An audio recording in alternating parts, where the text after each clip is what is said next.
I became very aware of what it's like not to have a home. You know, a home, man, is important. No matter how small it is, no matter how bare or meager, at the end of the day, you have the right to be able to say, I'm going home.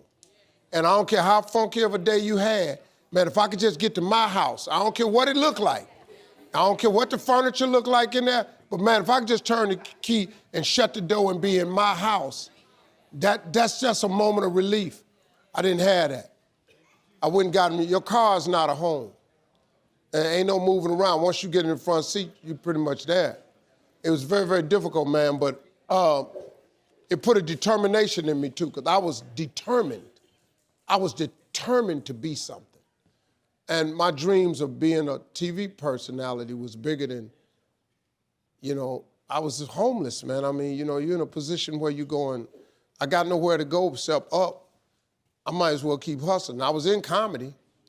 I just wasn't making nothing. All the money I was making, I was sending back home to my wife and kids. That didn't last long. She got tired of that real fast. But I couldn't go back to Cleveland because I wouldn't have enough money to drive back down south to perform. One time I drove to the house in Cleveland. I finally got enough money. I drove to the house in Cleveland and everybody was gone. I didn't see my kids for almost 2 years. I ain't see her, nothing. So they just left, boarded up the house.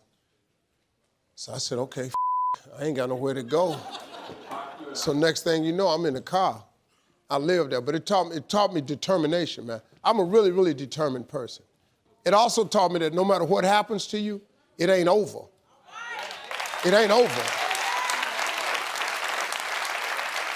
Ain't no such a thing as over. As long as God wakes you up, that means he ain't through with you yet.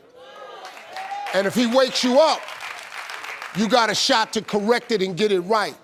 And he kept waking me up. So I figured, okay, God wakes you up. That also means that he has something for you that you've yet to receive. So as long as he was waking me up, I figured what else? He can't take nothing else from me. I ain't got nowhere to stay, so I just kept asking. It drew me closer to it because I had nothing else, you know. But I'm that type of person, and he knew that about me. He had to take everything from me to get my undivided attention. So he did it. He took it, stripped me down. I needed to pay attention to him. I had to remember what my mama taught me as a Sunday school teacher. So he took everything from me. And I had nothing but him. So I just talked to him all the time. I got real strong in that car. You know, I learned a lot of stuff in that car. I think humility was a thing that I learned, humility.